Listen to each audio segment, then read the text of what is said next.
وبارك على سيدنا محمد طب القلوب ودوائها ونور الأبصار وضيائها وعافية الأبدان وشفائها، وصلى الله وسلم وبارك على سيدنا محمد كلما ذكرك الذاكرون وغفل عن ذكرك الغافلون.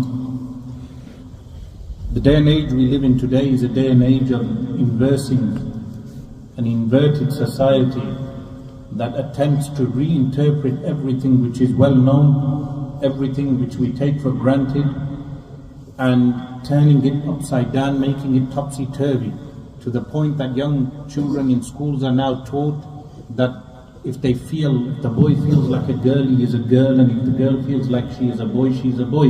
And living in such inverted times, it's not sufficient for people just to hear speeches on Gyarmi Sharif or just what we hear regularly. They need to know more, because Al-Quran Al-Kareem has depth, and the Sunnah of Rasulullah sallallahu alaihi wasallam has depth.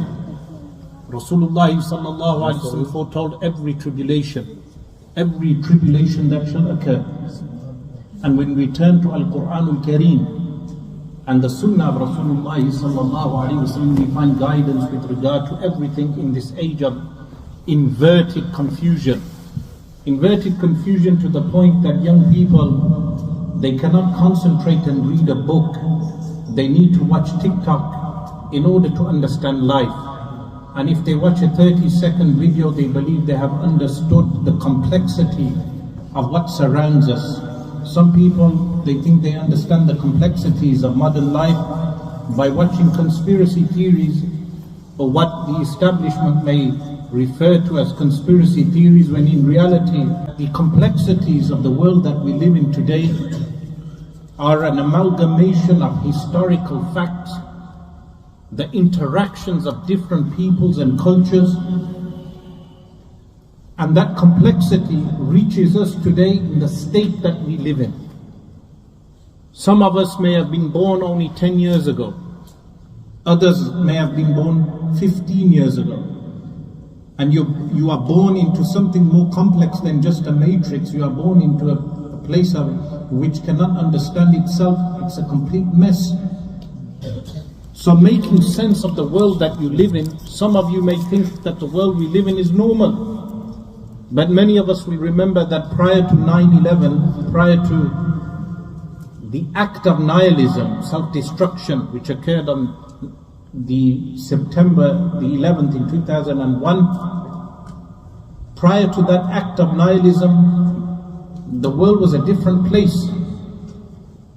But those who were born maybe in the 1980s, they would think that the world they were born in is normal. But if someone backtracks the time, they would go back to World War II, where the middle classes in Britain had to mix with the working classes, and they realized that the majority of the working classes do not even have clean hands to wash their hands in this country. They realize that the working classes do not even have sufficient money or wealth to even clean themselves. Yet this was the empire upon which the sun never set. And then you go 20 years back, you wind the clock even more, and you go back to the year 1924, and you have the formal abolition of the Khilafah. The Khilafah is formally abolished by a man who was known as Kemal Ataturk, Mustafa Kemal. And so many misguided Pakistani leaders today, they think Kemal Ataturk was a hero for Turkey. They do not realize that this Kemal Ataturk was the man who carved up the Uthmani Khilafah. He was the one who carved up and gave up much of the land that was left, even though he did defeat the European invaders, but he defeated them with concessions. So many concessions that everyone is talking about 2023 and the fact that Turkey can make levies against people who bring ships into the Dardanelles or the Bosphorus River. They can charge them money. That's all 2023 signifies for Turkey. But that deal and treaty was signed under Ataturk, And Ataturk was such a misguided individual that he banned the Quran in the Arabic language. He was such a misguided individual that he locked the masajid. And then you have populist leaders, people who have a popular support, maybe in Pakistan and other countries, who will go to the grave of Ataturk and place flowers and maybe even recite Surah Al-Fatiha for Ataturk, who was a kafir. This man Ataturk was the one who took millions worth of gold from the Khilafah movement in India, which contradictorily had Gandhi involved in the Khilafah movement. And the millions of gold that was sent to Ataturk, what did he do? He gave it to the bankers. Why? So they could give him a national Turkish bank. And what did they give him in replace of that? They gave him a paper currency. So he gave the gold away for a paper currency. This is Ataturk. And Ataturk was in charge of the abolition of the Khilafah. The Khilafah was something that governed the Muslim world, or the majority of the Muslim world, for 1300 years. Established by Sayyiduna Rasulullah sallallahu alayhi wa sallam, who said, "Alaykum bi sunnati," you must follow my sunnah, wa sunnati al-khulafa'i al-rashideen al-mahdiyeen min ba'di, and the sunnah of the rightly guided caliphs after me. Who were they? Sayyiduna Abu Bakr as-Siddiq radiyallahu anhu, afdalul bashar ba'da al-anbiya, the most superior of humanity after the anbiya alayhim as-salatu was-salam, bi-ijma'i ahli sunnah wal-jama'ah, with the consensus of Ahl Sunnah wal Jama'ah, ala raghmi shi'ati wal rawafid, on the noses of the Shia and the Rawafid. And then, after Sayyiduna Abu Bakr Siddiq radiyallahu anhu, the foundations were solidified by no less than Sayyiduna Umar ibn al-Khattab radiyallahu ta'ala anhu, who was Khalifa for 10 years. And you just read the accounts of his Khilafah. Sayyiduna Umar radiyallahu ta'ala anhu, the man who said that even if a goat dies on the banks of the Tigris river, then Umar is responsible.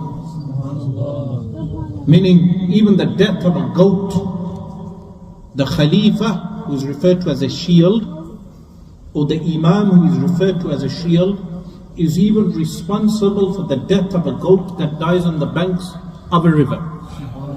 Compare this with the global outreach of America today, that when they throw Agent Orange or they throw napalm on masses of lands in Vietnam, in South Vietnam, during the Vietnam War from 1954 to 1975, destroying the crops and killing hundreds and thousands of people, poisoning them. The global empire today, or placing sanctions on a place in Iraq where over 500,000 children died, and then the mad woman Madeleine Albright is asked, is it worth placing these sanctions if 500,000 children die? And she says, it is worth it.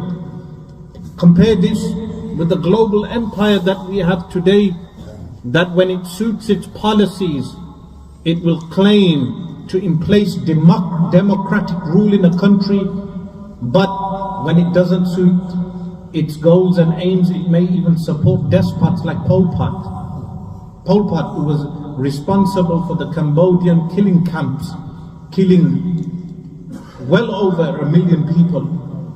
They referred to him initially as the Hitler of the modern age, but then later on they supported him when it suited their policies. So the Khilafah is a protection for human life. Khilafah is not a tyranny. Today, there are people who attempt to redesignate the Khilafah as a tyranny, when in reality the Khilafah was a safeguard. The Khilafah, like Sayyiduna Umar radiyallahu ta'ala anhu said, that even if a goat dies on the banks of the river, then Umar is responsible. This was the meaning of the shield. What did the Khalifa shield? Firstly, he shielded human life. After human life, he shielded even the lives of animals. That even when there is sacrifice involved in slaughtering an animal in Islam, the Messenger of Allah sallallahu alaihi wasallam gave guidance that a blade should be so sharp and the blade should not be shown to the animal that is slaughtered. No animal should be slaughtered for meat in front of another animal, and then you slaughter the animal so quick that the death is painless.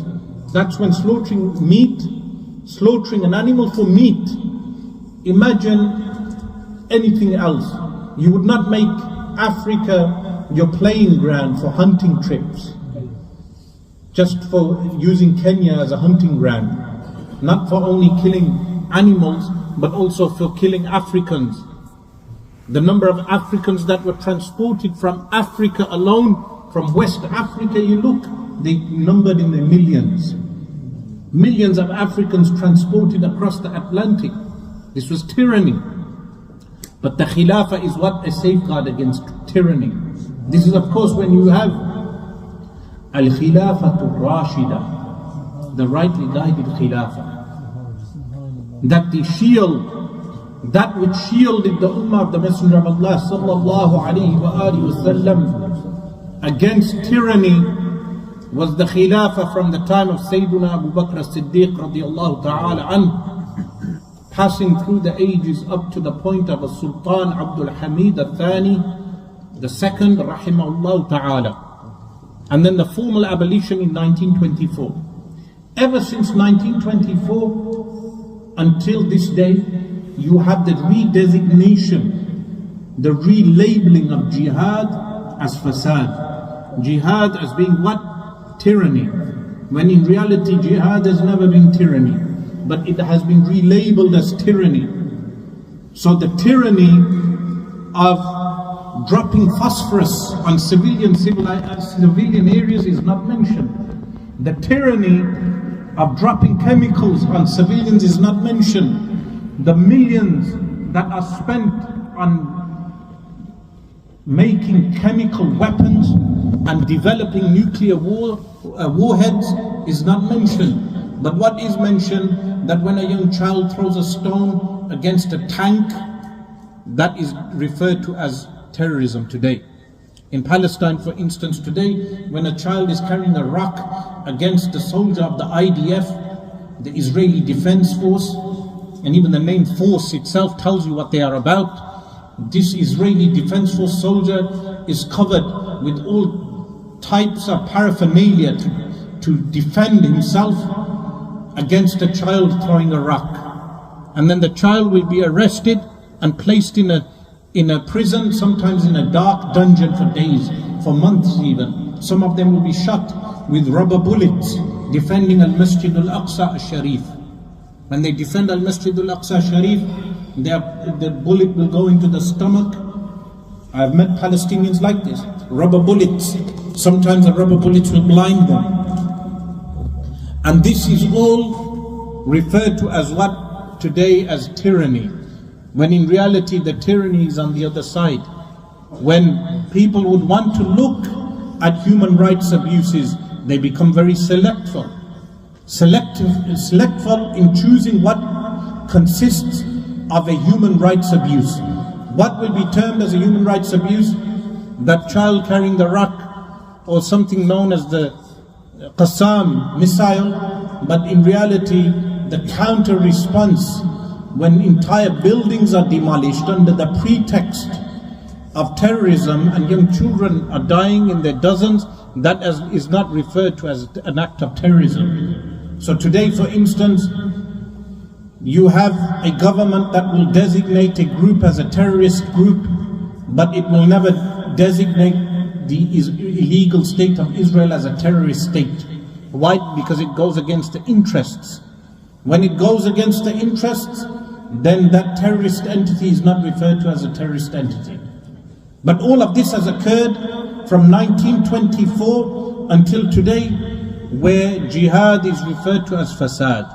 And then you have the play, the stage play being conducted in Pakistan by the ruling elite, a secular ruling elite that only utilizes Islam when it fulfills their agendas, in order to mobilize the population because of a popular support. When you use the name of Islam, you will engender what popular support, but they abuse Islam by taking IMF loans. Loans which have reached the point of what? Amassing a loan of over 224 billion. Now they owe 224 billion. How will the poor man on the road who pulls his rickshaw, men who physically pull their rickshaw, pay a bill of 224 billion so the leaders of Pakistan can live in luxury, so that the retired army generals can live in their compounds? All of this money is being loaned from the IMF. And then you have the gullible supporters of various political parties who say in response to this, they say, how else shall Pakistan pay its loans except by taking another loan? Imagine the logic. We owe money to IMF. How do we pay the money back to IMF? Let's take more loans. Why? So they do not place sanctions upon us. Well, if your country was self-sufficient in the first place, then the sanctions will never affect you. Self-sufficiency is the first rule of Islam. What type of self-sufficiency? Not the self-sufficiency of GM crops which they have in abundance in Pakistan today.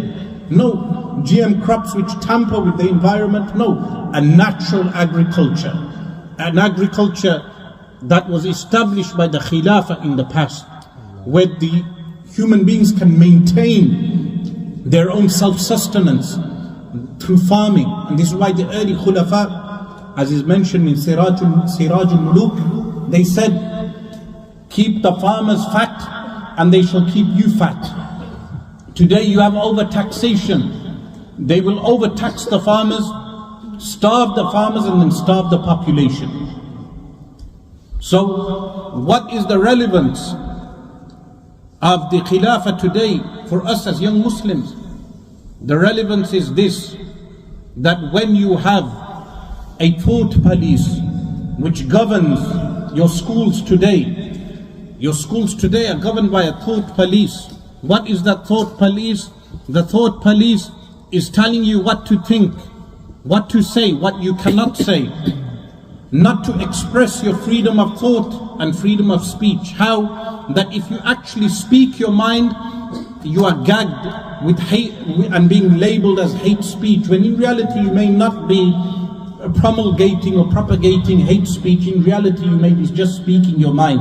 How many young children today cannot even exercise their freedom of speech? They can say things like a boy saying I am a girl, but they cannot say that for a boy to say that he is a girl is wrong. It is inherently wrong, genetically wrong, biologically wrong, scientifically wrong. The answer is they are stopped. So today it's essential that we as Muslims recognize our identity. What is our identity? Our identity is summarized in the story of Sayyiduna Rib'i radiyallahu ta'ala anhu. When the armies, and today people learn about football players, boxers, fighters, they learn about different types of people. You should learn about the Sahaba alayhim ridwan, like Sayyiduna Abu Ubaidah bin al-Jarrah radiyallahu ta'ala anhu, the conqueror of Syria, or Sayyiduna Sa'ad bin Abi Waqqas radiyallahu anhu. Who were these people? They conquered entire regions and then governed those regions also with justice. What was their justice? An example of that is Sayyiduna Sa'ad bin Abi Waqqas radiyallahu ta'ala anhu. When Sayyiduna Umar radiyallahu anhu entered the city of Jerusalem, the people complained regarding Sa'ad radiyallahu anhu.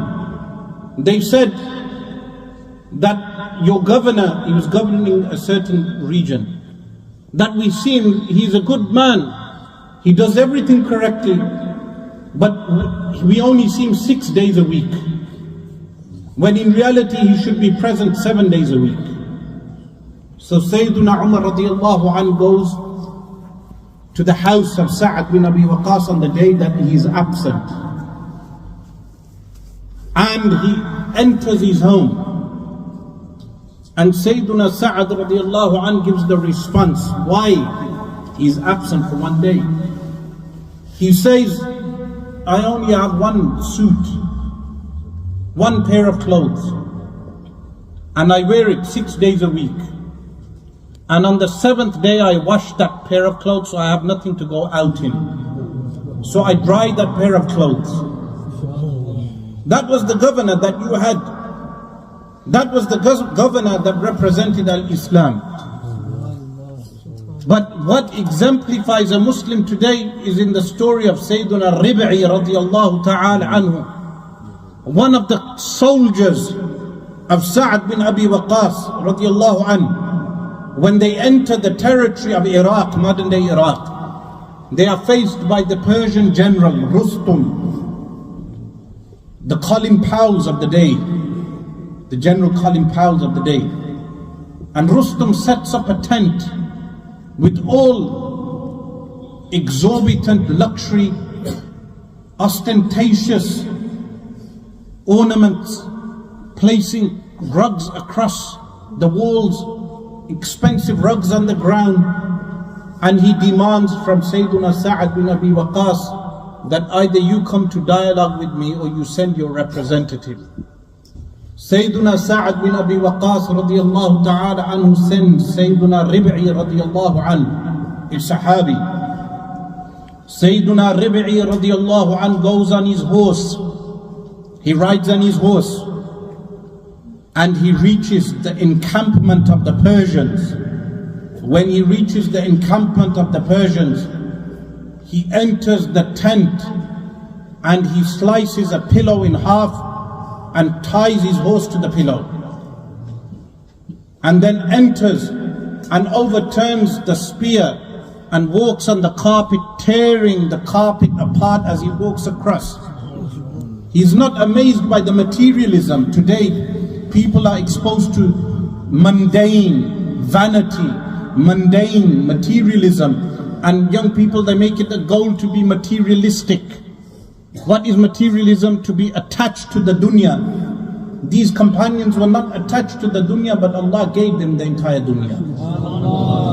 They were not attached to worldly life, and Allah gave them long lives, like Sayyiduna Khalid radiyallahu anhu, who said that when he died in bed at the end, after having hundreds of wounds on his body, he never died in battle even though he wished for death. Sayyiduna Rib'i radiyallahu anhu, he enters, he goes to the throne where Rustum is sitting, and he forcefully sits next to Rustum, undermining the authority of Rustum. Why was he able to do this? He was not able to do this because he had material means. He was able to do this because he had Iman. He had strong Iman. That is the difference between the Muslims today and the Muslims of yesterday.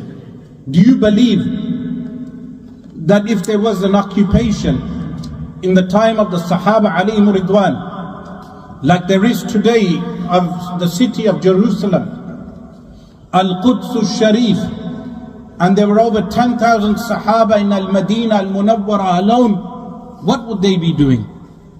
Today, look at the state of the Muslims. We boast we have 1 point something billion, yet we cannot even shake off the shackles of materialism or the yoke of materialism from our necks. So what happened? Sayyiduna Rib'i radiyallahu ta'ala anhu, Rustum says to him through an interpreter, that what do you Arabs want? Meaning you've come from the desert all of a sudden and you claim you have a book which guides you. What do you Arabs want? Sayyiduna Rib'i radiyallahu anhu, he said many things, but one of the things he said, he points at the men, the Persian men who were standing around with their necks down. Their necks were down, bowing to the Persian general. He said to take man from out of the worship of man into the worship of Allah subhanahu wa ta'ala. So when you identify yourself as a Muslim, the identity is what? That you are the slave of Allah. What is your identity? Your identity is that you are the slave of Allah. And what does the slave of Allah subhanahu wa ta'ala do? He fulfills the rights and obligations which Allah subhanahu wa ta'ala has placed upon him. Today people play identity politics. There is no identity politics. A Muslim is someone who submits to the will of Allah. And the one who submits to the will of Allah, he gives priority to the law of Allah. over the law of man. The law of Allah subhanahu wa ta'ala over the law of man. So our identity is that we are servants and slaves of Allah subhanahu wa ta'ala. This is our identity. This is our huwiyah. Our identity is nothing else. Today when people attempt to boast of nationalism, one person identifying himself as a Pakistani, another as a Bengali, another as an Indian, another as an Iraqi, another as an Iranian, another as a Turk, another as a Syrian. This identity doesn't mean nothing because your borders can finish. In 1979, Bangladesh was known as what? East Pakistan, now it's known as Bangladesh. So prior to 1979, you were known as East Pakistani. Then prior to 1947, you were known as an Indian from Bengal. And then prior to that, you were known as a Mughal. All of these things change. But one thing never changed is that you are a Muslim. So the identity a person has, the first identity is that I am a Muslim who submits to the law of Allah subhanahu wa ta'ala. The land is the land of Allah, and the slaves are the slaves of Allah. The entire globe is the globe of Allah subhanahu wa ta'ala. So when we identify ourselves, firstly we say we are Muslims, we are people who submit to the will of Allah. Our guide is the Quran. Our guide is Al-Quran Al-Kareem. Our master is Sayyiduna Muhammad sallallahu alayhi wa sallam, who gives us the explanation of Al-Quran Al-Kareem in his Sunnah. This is the Muslim. And then, what is the obligation on the Muslims? Firstly, the mass obligation on the Muslims. The mass obligation is to restore the commands of Allah subhanahu wa ta'ala. The first command is the 5 daily prayers. As-salawatul khams. Praying your 5 daily prayers. Think about it. How many today in our country of Britain today, young Muslims, they identify themselves as roadmen. But these roadmen who ascribe themselves to the road, what I remember, some of the roadmen in Birmingham, where I am from, they also identify themselves as roadmen. When talking to them, I said, how many of you roadmen are able to go now to Turkey, to southern Turkey, and pull out the dead from the rubber? They don't have the heart. Some of them smoke so much weed and cannabis, they probably cannot even run around the block. They cannot even pick up things. Their knees will start hurting because the number of takeaways they have been consuming. They probably cannot even last a minute in a proper fight. This is why they use knives. Meaning when discussing with them, I say, you last with me for 1 minute, we'll see. This is why you're using blades, because you cannot hold yourself in a fist fight. In one fist fight or a grappling match, you cannot last for a minute.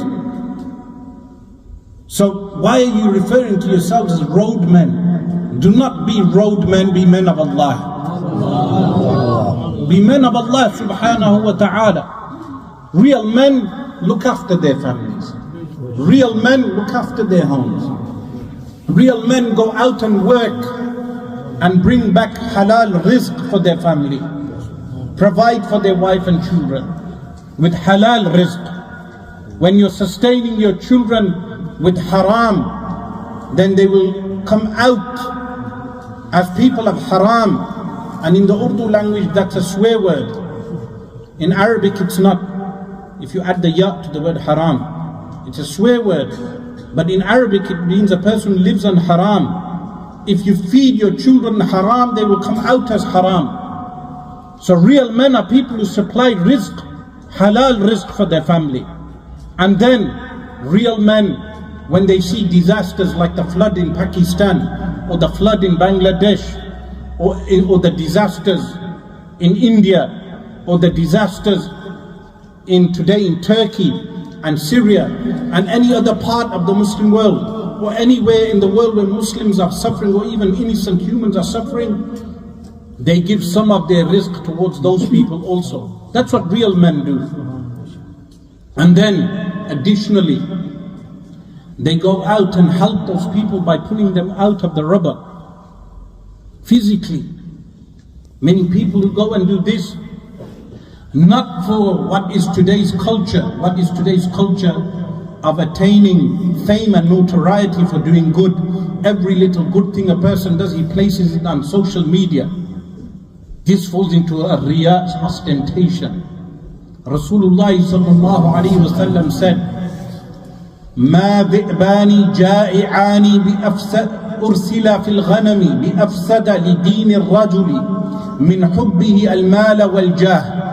Narrated by Imam Abu Dawood and Imam Ahmad, that two hungry wolves that are dispatched into a flock of goats do not corrupt the religion of a man, are not more corrupting to the religion of a man than what? Meaning they do not destroy the goats more than a man loving two things. What is it?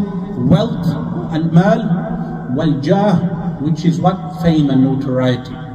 So everyone is making selfies wherever they go. I am doing work of charity, I am doing this, I am doing that. You're destroying your actions. Real men do not do ostentatious acts.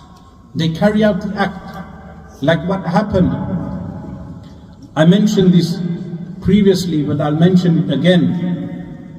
In the Khilafah, when Sayyidina Abu Bakr as-Siddiq radiyallahu ta'ala anhu, every other day he would go out somewhere. One day Sayyidina Umar radiyallahu anhu, he became curious. Where is my master going? Who's the master? Sayyidina Abu Bakr as-Siddiq. So he follows Sayyidina Abu Bakr as-Siddiq every day to a house. And then he goes in the house and he leaves the house. And Sayyidina Umar radiallahu anhu doesn't know why he's going in the house. And then what happens? Sayyidina Abu Bakr as-Siddiq radiallahu anhu passes away. After he passes away, Sayyidina Umar radiallahu anhu decides to go to the house knowing that it is the house of an old woman. So he thinks to himself, I will take some dates. Because he would observe Sayyidina Abu Bakr as-Siddiq taking dates. I will take some dates. But I will not inform the woman that Sayyidina Abu Bakr as-Siddiq has passed away. So he knocks the door. And the woman, she thinks it's Sayyidina Abu Bakr as-Siddiq. Old woman, she takes some of the dates. When she chooses the dates, she says, has the man, she didn't know it was Abu Bakr as-Siddiq, she didn't know it was the Khalifa. Imagine that today. She didn't know who the man was. She said, the man who would bring the dates previously, has he passed away? So Sayyidina Umar radiallahu anhu informs her, yes he has. How did you know? She said, he would take out the stones from the dates, and you had not taken out the stones from the dates. You want quality role models? These are the quality role models for people. The quality role model is Sayyiduna Abu Bakr as-Siddiq radiallahu anhu. The quality role model is Sayyiduna Umar radiallahu ta'ala anhu. The quality role model is Sayyiduna Uthman radiallahu ta'ala anhu. The quality role model is Sayyiduna Ali radiallahu anhu, who was taken to court by whom? A Jewish citizen. Today they talk about anti-Semitism. There is no anti-Semitism in Islam, because the Arabs are Semitic, and the Hebrew Jews, they lived in peace with the Muslims to the point that a Jewish citizen takes the Khalifa to court. The Jewish citizen takes the Khalifa to court. Not any Khalifa, Sayyiduna Ali radiallahu anhu. And what happens is that the judgment is given in the favor of the Jew. And later on the Jew says he made the entire thing up in order to test the justice of the Muslims. This is the real Islam as it was practiced. But is it only a thing of the past? The answer is no. You, the future generation, everyone who is under 40 years old in this hall is the future generation. you, the future generation, will insha'Allah ta'ala see the re-establishment of the Khilafah. The Khilafah will be re-established. It is inevitable. But it is mashroot. It is conditional. What is it conditional upon? It is conditional upon what Allah subhanahu wa ta'ala says in the Quran, Al-Quran al-Kareem. وَعَدَ اللَّهُ الَّذِينَ آمَنُوا مِنْكُمْ وَعَمِلُوا الصَّالِحَاتِ لَيَسْتَخْلِفَنَّكُمْ فِي الْأَرْضِ. Which means what? Allah has promised, wa'ada, those who what? Believe amongst you. Firstly, the first shart is Iman. Iman in what? In Allah and His Messenger sallallahu alaihi wasallam. Secondly, what's the second shart? وَعَمِلُوا الصَّالِحَاتِ, and they do good actions. It's conditional on these two things. That when we as a Muslim society, as an entire society, we have strong Iman and we do good actions and we avoid sins, then Allah subhanahu wa ta'ala from amongst this segment of society will establish the Khilafah. There will not be people who live on takeaways and cannot run around the block and cannot get up for Fajr prayer and are staying on TikTok all day. There will be people who pray Salatul Tahajjud and Qiyamul Layl. You have to be realistic. There will be people who will be strong. Allah subhanahu wa ta'ala will prepare them. There will be people who will know Al-Quran al-Kareem and the Sunnah of Rasulullah sallallahu alayhi wasallam and know how to implement the Quran. There won't be people like these Pakistani politicians you have today. The politicians you see, all of them, they will never establish the Khilafah. They will be like Nuruddin Zangi rahimahullah. The story of Nuruddin Zangi rahimahullah ta'ala is what? And remember, these are not romanticized stories. These are real occurrences that happen in Muslim history. What happened with Sayyidina Nuruddin Zangi? Firstly, a trader entered the city of Aleppo, Halab. When he entered, he had over 20,000 gold coins. Over 20,000 gold coins. Suddenly, the trader dies. When he dies, they find out he only left one son. So the governors and the people, the ministers, they write a letter to Sayyidina Nuruddin Zangi. They say, perhaps you should take the 20,000 gold coins, place it in the government capital as a tax. You know, like this country has something known as what? Inheritance tax, because no one is supposed to get rich. A man works in the mills all his life, in Lancashire and Yorkshire, until he owns a property, and maybe two properties. As soon as his properties go over 500,000, he dies. Straight away his children are taxed by 40%. Is this justice? In Islam there's no such thing. No such thing as inheritance tax. Someone dies, he has £1 million, it's his children's million. The government cannot interfere. Not like these policies, not these policies that these Pakistani politicians are attempting to put in, tax everyone. That's not Islam. Inheritance tax, land tax, window tax. Do you know they had window tax in this country? If you had more than 20 windows, you'd be taxed. They even had bedroom tax. It sounds funny now. Bedroom tax, council tax. They even had other funnier taxes. They had one Salahuddin tax. In the time of Salahuddin al-Ayyubi, they had a Saladin tax. They would tax the people to fund the wars abroad. They have poll tax, VAT tax. Poll tax was introduced after World War II. VAT tax was introduced after the wars with Napoleon to fund wars.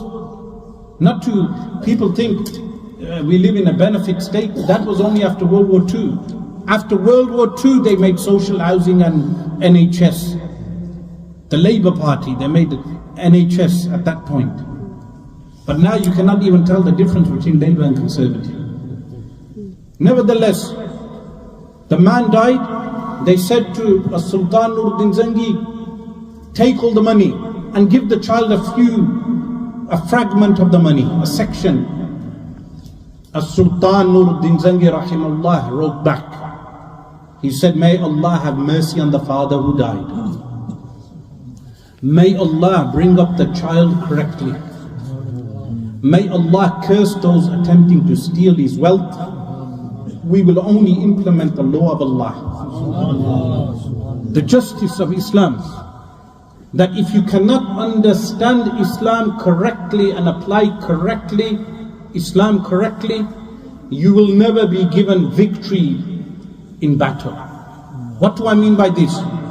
Today there are misguided people who are nihilistic in their understanding of Islam, who fall into the hands of Western powers to be exploited. Extremists who think Islam is mindless killing. Islam is self-destruction. You know the type I'm talking about, people who believe in strapping themselves with bombs and blowing up civilians. Terrorists. But they are what? They are nihilists, self-destruction. They have not understood Islam, and this is why they are never victorious. The Muslims of the future who will be victorious will be the Muslims who are like a Sultan Salahuddin al-Ayyubi. How? Imagine this. The Christians, Pope Urban sanctions the crusades against the Muslims. After 1066, this country, you all studied 1066, when this country was invaded by whom? William the Conqueror. They refer to him as the Conqueror. Really, he was William the Pillager. He pillaged England. And he killed so many people, and then he established the Doomsday Book. Why do they call it? They don't teach you this in history in school, do they? Yes? Meaning with my interpretation. Yes? So, the Doomsday Book, look at the name of the book, the Doomsday Book. Why was it called the Doomsday Book? Because he was to, and this is freedom of speech, utilize your freedom of speech in school. The Doomsday Book was written in order to tax Britain till doomsday. That's why don't cry at Margaret Thatcher, the Iron Lady. We were taxed before Margaret Thatcher, before she closed the mines in 1982. We were taxed from that time. And then what happened? They even imposed the taxes everywhere else in India and everywhere else later. Why did they tax so much? To fund wars abroad. If you ask the question, why are we so heavily taxed in this country and in America and in Europe? The response isn't social housing. So many our elder Pakistani Bawe think that it's because of the NHS we are taxed. No, they tax you because they fund so many wars abroad. Most of the tax goes to nuclear funding, to funding nuclear weapons, to making armaments, to make battleships, to kill people. And then what happened in 1066, when they taxed Britain for 33 years, what happens in 1099? Which country did they invade? Go to school tomorrow. Is there school tomorrow? Yes? When you go to these mind-transforming, mind-reforming camps known as schools, ask them the question. The question is, sir, history teacher, sir, why is it in 1066 William the Conqueror conquered England, not Britain, England, and then only 33 years later they went and invaded Palestine? What is the intrinsic link? They don't tell you that part. They went and invaded Palestine. Why? Because Christendom was funding a crusade against Islam. So to fund the crusade, they invade England. Normandy invades England. Why do they invade England? In order to fund wars abroad. When they invade Palestine, the blood is up to the knees. the Christian conquerors go and slaughter everyone. They slaughter people to the point that they even slaughter Christian Arabs. So it was not a racial attack, it was based on ideology. They even slaughter, it was also racial, because they slaughtered Arabs. And then, how many years later is the city taken back? Quickly, someone answer me without checking Google. I'm checking the general knowledge. 71 years. 71 years later, the city is taken back by Sultan Salahuddin al-Ayyubi.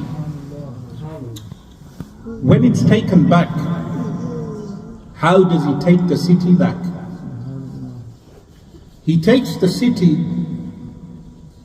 they give him the city. After the Battle of Hittin, he demolished the Christian army in the Battle of Hittin, and then the city is taken. Does he destroy the churches? No. The answer is no. Does he kill the Christians? The answer is no. Does he give safe passage to the Christians? The answer is yes. He gives them safe passage to leave. And those who stay, they can stay as long as they pay jizya.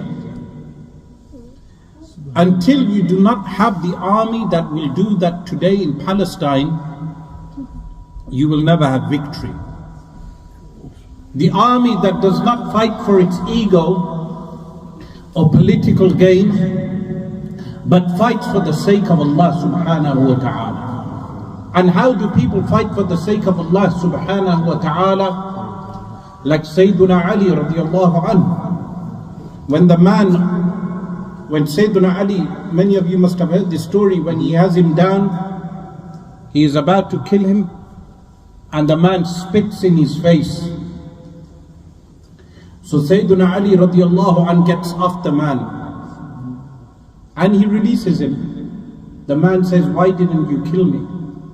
He said, because before I was going to kill you for the sake of Allah. When you spat on my face, I was going to kill you for my ego. The man became a Muslim. Today when we oppose the IDF, when we oppose Zionism, we do not oppose them for our egos. We oppose them for the indiscriminate killing that they do. We oppose them for the barbaric approach, for the occupation of the land, for the banning of Muslims entering Al-Masjid Al-Aqsa Al-Sharif. Not for our egos. And this is why the future Khilafah will be established by a generation that does not fight for its ego. It fights for what? لِإِعْلَاءِ كَلِمَةِ اللَّهِ تَعَالَى. To raise the word of Allah subhanahu wa ta'ala.